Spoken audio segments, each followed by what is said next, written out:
The Society for Culture and Environment extends a warm welcome. You are watching a session on life and writings of Khushwant Singh, Rahul Singh in conversation with Bachi Karkaria and Anil Dharker from the Bhopal Literature and Art Festival, January 2019.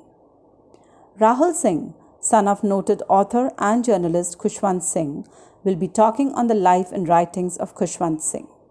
Bachi Karkaria is an Indian journalist and columnist.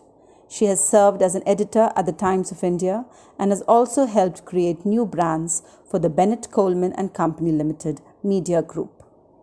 Anil Dharker is an Indian journalist and writer. He is the founder and director of the Mumbai International Literary and the founder and director of Literature Life. So Rahul, let me start with you. I've just learned today that you were the youngest assistant editor of the Times of India. Was that about a century ago? No, I thought I might start off by he spent quite a large, not a large part, but several months in Bhopal, living in a bungalow near the river, near the lake here, because my grandfather was quite a large contractor and he was asked to build bungalows and I think a few buildings in Bhopal. Rahul, correction, he was not a contractor, he was a developer. Well, contractor, developer, not much difference really. Developer sounds better. Developer sounds better, okay. So he built a large part of Delhi and then he was asked to come here by the powers that were here and he did some work here. My father at that time had just left the Foreign Service. And I'll tell you an interesting anecdote which is doing the internet about how he got into the Foreign Service. That was the time of independence when they were looking for new people to join the IAS and the IFS directly. And he went for an interview. Now, I don't know how true this is, but I know that he did very badly in the written exam, but in the interview he scored 100%. And there were some very eminent people, Englishmen mainly, on the interview board. And they asked him just 3 questions, I think. One was, why do you want to join the civil service? So usual people said, to serve India, to serve the country and all that. So his answer was, I am told the pay is rather good. So a big laugh came for that. And then because he'd been a lawyer, he'd trained as a lawyer in London. And they asked him, what's your experience of the law been? So, and he had also been a lawyer in Lahore, where he had been there for, I think, for a couple of years. He got disillusioned with law, and so that's why he'd taken the exam for the civil service. So they asked him, what's your experience of law? He said, in England, a kind of a case that should take maybe a few weeks, takes a few weeks, maybe a month or 2. But in India, it takes, India meaning undivided, India takes 2 to 3 years. So then he said, I wonder how the British lawyers make any money in this country. So he got a big laugh for that. And the third question he was asked was, when the Viceroy's wife has a baby, how many guns are fired? So he said, I don't know about how many guns are fired, but the ADC to the Viceroy is definitely fired.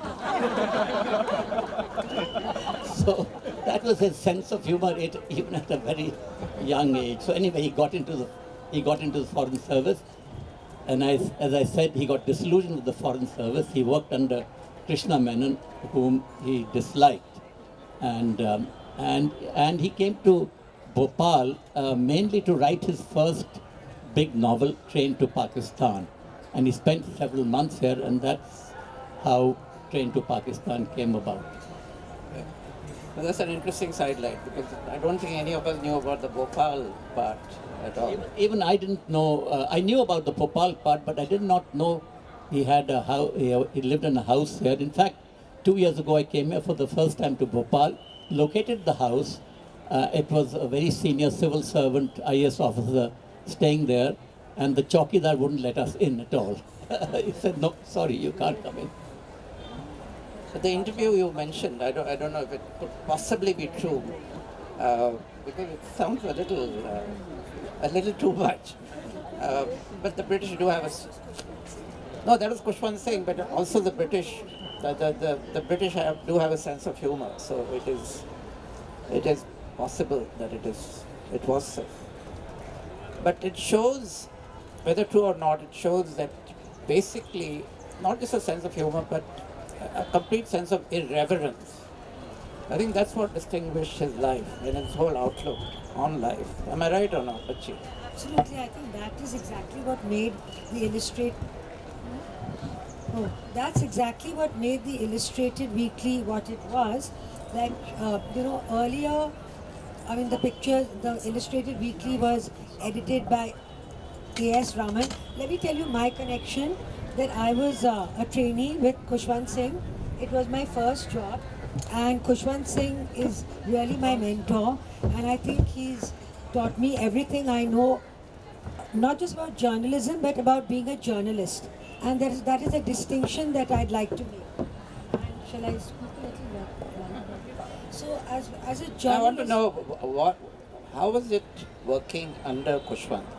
As an editor. First of all, he would never let you say, "I work under Khushwant Singh." Oh, okay. With Yeah, even Work when with- we wrote those announcements for the next week, he'd never say Khushwant Singh on Kuratulain Haider, So this was all part of the fun. Actually, working with Khushwant Singh was a lot of fun. And I think for someone like me, who had come as this callow, wet behind the ears, young woman, 22 years old, leaving my hometown Bombay, and then being thrown into this whole world of Khushwant Singh, was like a life-changing experience, because the kind of people who walk through the weekly, Kaifi Azmi, Ali Sardar Jafri, all the Urdu poets, then all the writers like Mohan Rakesh, then Sunil Kothari with his bevy of dancers, and all kinds of people trying to make their mark in journalism and also on Khushwant Singh, because Khushwant Singh would always laugh and say that Bombay socialites would come to him and say, here's this bottle of scotch, and how we love your writing, and here are the poems of my son, so would you please have a look at them? and as long as the scotch was good, he did look at the poets. He did look at it. Yeah, actually, to be unfair to Khushwant Singh, he was very easily bought. A bottle of scotch would be quite enough to soften him up. And being one of the richest men, or certainly the son of one of the richest men in India, he was very, very, very conscious of money. And people would always laugh and say, all the other editors go to the Taj, go here, go there. And Khushwant Singh only takes people for biryani into Grant Road. But it was really, he genuinely liked, that low life or real life. Because that's what then made his books. I remember he always wore a kind of a very loose-fitting T-shirt to work. Yeah? Yeah, he was the most inelegant editor that I've known. He had a very untidy turban, he had a very untidy beard, and if you'll allow me, I'll say this story. So Khushwant Singh was to come as the editor of the Illustrated Weekly, and we already had an acting editor. And everyone was like saying that, who's this Khushwant Singh? He knows how to write novels. What does he know about journalism? And Khushwant Singh was trying not to come, so he was making exorbitant demands to the Times management. But they agreed to everything. And so there had been this degree of hostility about this Sardarji, coming to join as editor. And the usual perceptions. What do the Punjabis know? Only culture they have is agriculture. All those jokes, Sardarji jokes were happening. So we had a very surly peon called Manohar. And Manohar was dusting the typewriters very early in the morning, 8:45. and saw this scruffy fellow shuffling, and he really shuffled in. You know, he didn't walk with any stride, with his basta, his umbrella, and said, editor ka kamra kahan hai? And Manohar, in this very surly way, without even stopping his dusting, said, editor ab tak nahi aaya hai. And in his Bombay way. And Khushwant Singh said, मैं ही editor हूँ. Rahul, there's one thing which we don't actually know about, though you've written about Khushwant quite often, which is that how was it like growing up in the household with a father like him? Was he as indulgent as Bachi said he was as an editor, or was he a strict father? He was a very conservative and strict father. I actually was at home only till the age of about 18. I traveled around with him because he got posted to different places in the foreign service. So England twice, Canada, and then France. He joined UNESCO. He was changing jobs all the time because he got frustrated and unhappy, and used to keep on changing jobs. Luckily, as you said, he had a rich father who could keep on supporting him, so he didn't need to earn that much money. But he was surprisingly not as indulgent as he was to his staff, Bachi and other people. MJ Akbar, by the way, was along with Bachi, was one of his star youngsters whom he brought. He's not a good name to mention these days, MJ Akbar. But he began his career with my father as a trainee, like Bachi as a trainee. He began, and he was my dad. Encouraged him a lot, gave him many assignments. So he's very indulgent to his staff. Bikram Vora was also there. But Rahul, having said that he was indulgent to his staff, I mean, this is really what I wanted to say, that what you learnt as a journalist was take your work seriously, but don't take yourself too seriously. Yeah. And I know that and he gave us trainees, cover stories to do. And this was a time when you had to have ivy growing out of you before anyone gave you a byline. And he gave us not just bylines, but he gave us cover stories. And I remember the first two, my drafts came out with Shabash and First Rate. And then I got a bit indulgent, and the next thing came out with a blue pencil run down it saying cliche-ridden bilge. So it wasn't at all, you had to work for it if you wanted those bylines. And also, I think, I remember I was trying to do a book on your father, and I met your sister, Mala, and she said that, he was a very tough father in the sense that he'd constantly, if he took you out on a picnic or something, he'd constantly be saying, what is this tree? What is this flower? And be grilling. She was very upset, actually. Rahul, he was also in many ways anti-religion. And especially about Godmen and sadhus, etc. And he wrote a lot against them. And in the book, there is a chapter on that. At the same time, he was a very orthodox, almost Sikh. Am I right? Or at least someone who believed in Sikhism in a very deep way. Yeah, he was very proud to be a Sikh. He was very upset when I cut my hair, So my mother was even more upset. He didn't disown you.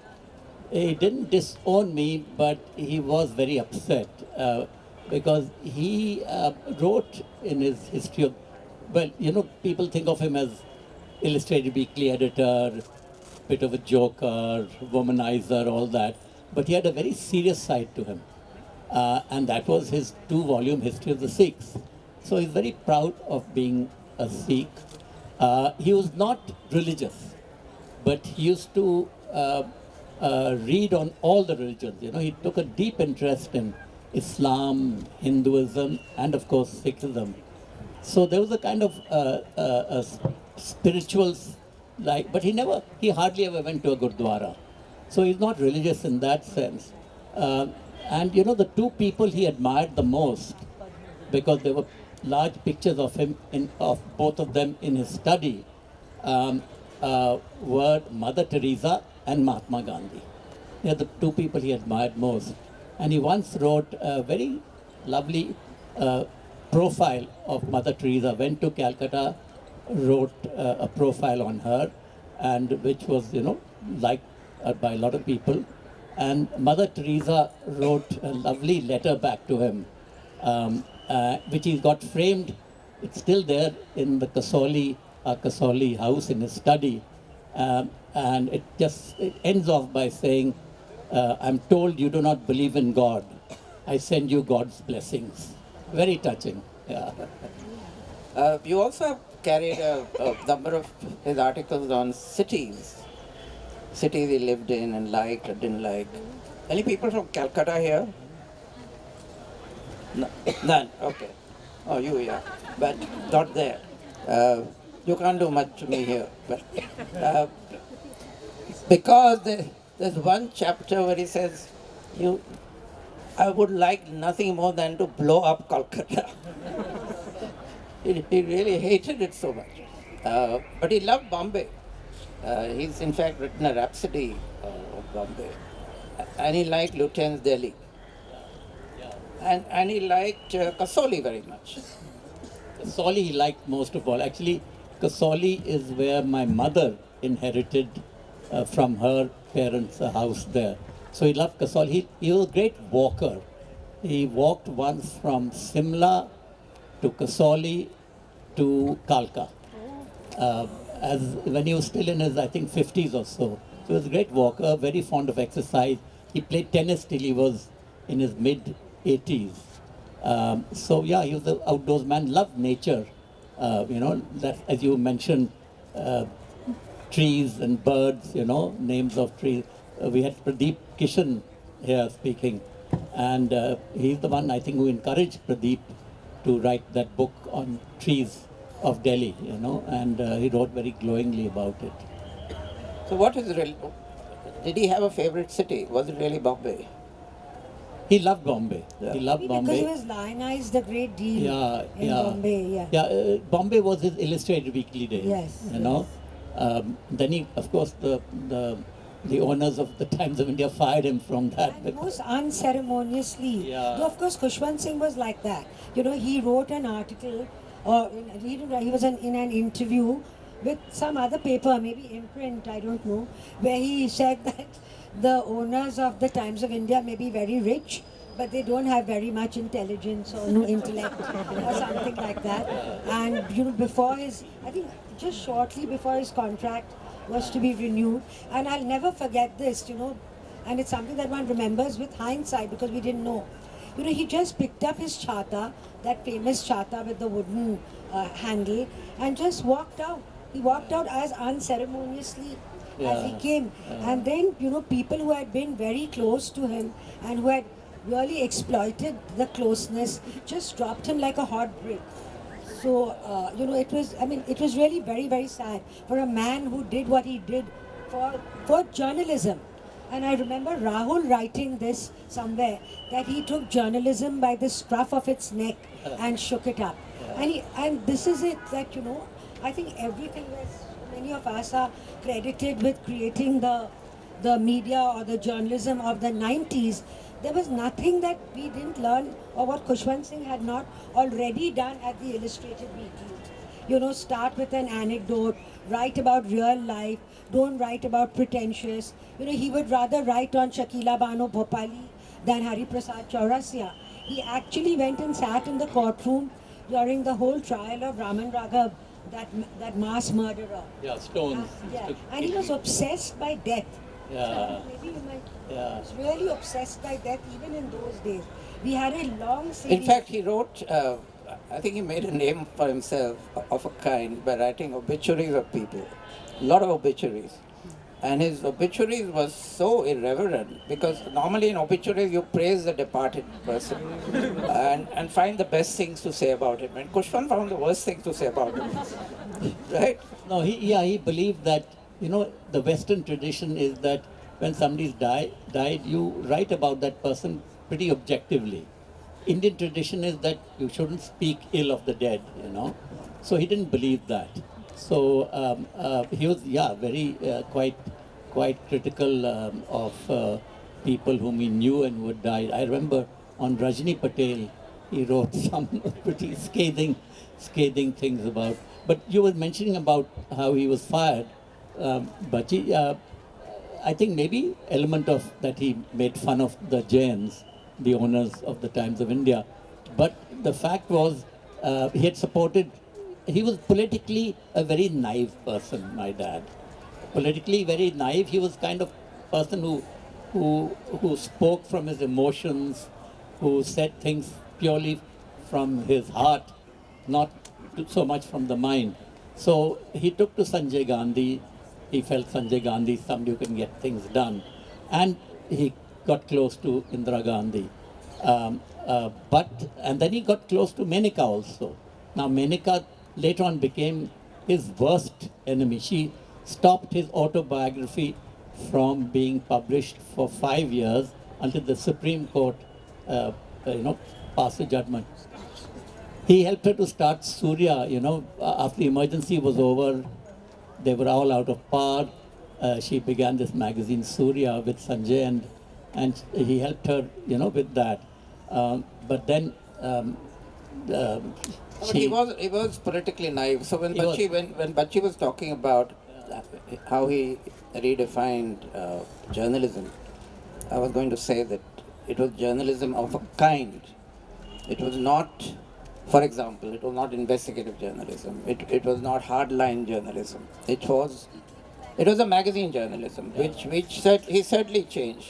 Yeah, and that he certainly did.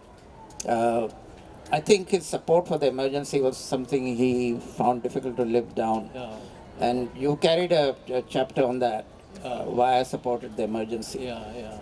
And no, just to finish, what he says in that particular article, and this is something I didn't know till I read it, was that in the beginning when the emergency was declared, he was very much opposed to it, and in fact he tried to organize all the editors of the Times of India to come together and pass a strong resolution, etc., because he felt if all the editors of the Times, Economic Times, Navbharat Times, Maharashtra Times, all of them came together and issued a strong message to the government, it would have an effect. And Khushwant writes that no one turned up. They were scared. They were too scared. Yeah. So they basically his initial reaction was right, which was he was opposed to the emergency because it was taking away freedom and it was taking away democracy and so on. And then I think he gave in to sentiment. Because of his closeness to Mr. Gandhi Yes. and Sanjay, basically. That's Also, he kind of likes the discipline. The nation is on the move, and the buses were on time, and all that. And it was really difficult to, to try and convince people that look, Khushwant Singh didn't do this because he was a toady of Sanjay Gandhi. It's just that he was genuinely naive, and he genuinely admired. He was the first one who did a cover story on Maruti, and didn't see through the fact. I mean, no one did at that time, really. Everyone's had a lot of intelligence with hindsight. But that, he had put up, he'd gone to the factory and, I read that article, and in fact the car he drove, which Sanjay Gandhi claimed was manufactured, was fake. Was all Japanese. True. It was just called Maruti, but actually it was a Suzuki. And Khushwant fell for that and gave it a huge cover story. So he was, in a way, very innocent. In that sense. He spoke from the heart, But, another thing was that people trusted him. They felt that he's saying what he feels and he's not doing it for any political reasons, You mentioned also how, he said that, you had said that he told people, don't take yourselves too seriously. He never took himself seriously. And I'll give you an example of that. He used to love showing everybody this letter which came from abroad, and he loved showing it to everybody.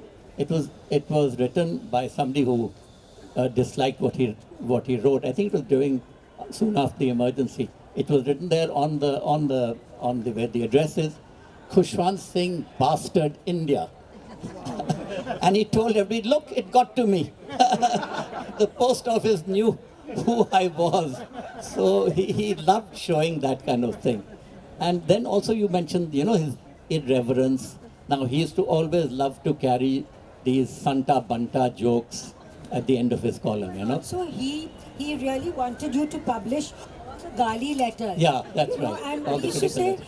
Khushwant Singh, you have arrived. It's okay. You can take, all this Gali. We are just starting. We want people to say such an astute, well-written piece. And He said, kudos. "No, He you heard have the to word publish kudos. He hated the word kudos. Anyway, so talking about that same thing that he used to have these Sardar jokes, Santa Banta jokes at the end. He once got a letter from the SGPC, a very formal, strong-worded letter. SGPC is the highest authority of the Sikh, the Shrimani Gurdwara Prabandhak Committee, and they passed these strong orders. And they wrote a letter to him saying, please stop carrying these Santa Banta jokes. So he took a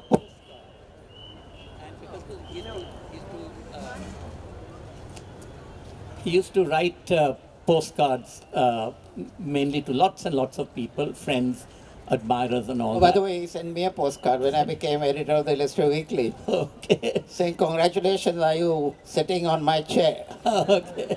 So he sent a postcard back to the SGPC, handwritten postcard, just scrawled. Just 3 words were there: go to hell. He never heard from them again. He used to write back to people who'd ask for whatever, and his postcard would be like one word, yes. So, Khushwant Singh, they may not even remember what they've asked you. Just say yes to the story on whatever. It's strange, it was very strange.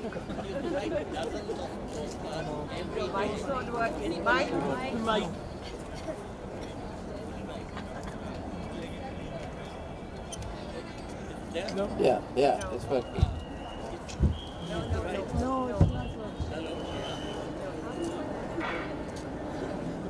Yeah, he used to write literally dozens of postcards to all the people who wrote to him.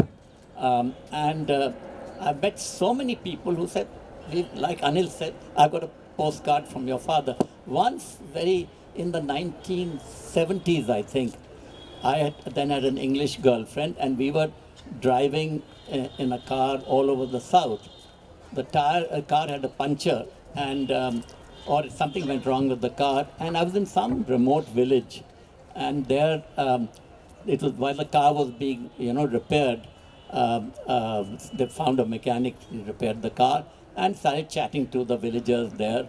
And when they found out who I was, one former Jawan scampered into his hut and came back with a postcard from my father. So touching, You're so proud that my father, somewhere in the south, in a village, a retired Jawan, had got a postcard from my father. Wonderful. Now we have to go to the audience, but before we do that, this epitaph, which I came across in his book.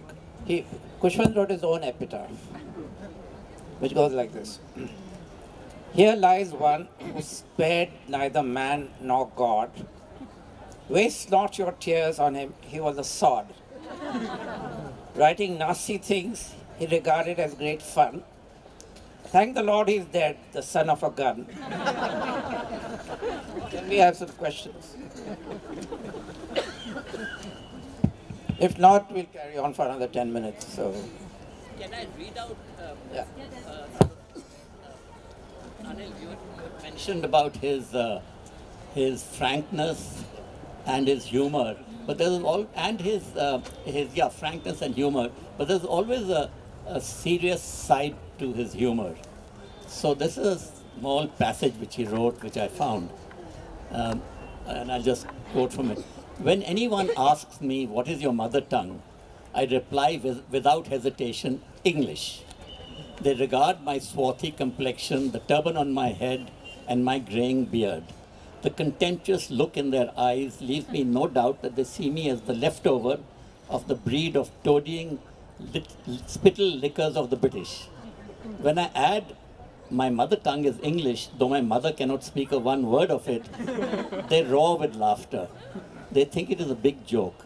How can a black man born in India, deriving the sustenance from the dung heap of a Punjabi village, describe English as his mother tongue except in jest? I do not jest. I call English my mother tongue because I am more familiar with it than with any other language. Since most people I mix with are also more at ease with English than with what they call their mother tongues, I hear more English spoken than any other language. All my work is done in English. I write it better than my three Indian languages, Punjabi, Hindi and Urdu. I know that in writing English I make errors in grammar and my vocabulary is limited.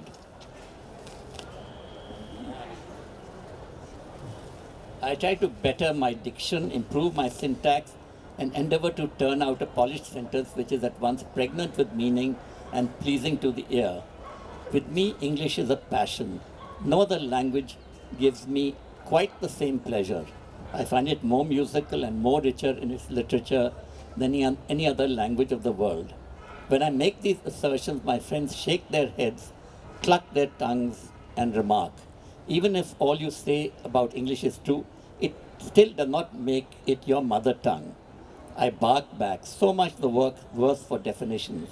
If a person cannot speak the language spoken by his mother, not an inconceivable situation, for example, children of Indian parents in England, or even children in westernized Bombay and Delhi.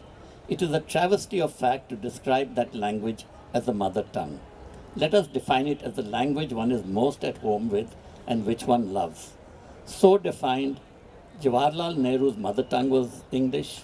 His daughter Indira Gandhi's mother tongue is also English and is also mine. Lovely. So we're done? Thank you for watching the session from BLF 2019. Kindly subscribe to our channel for more such videos.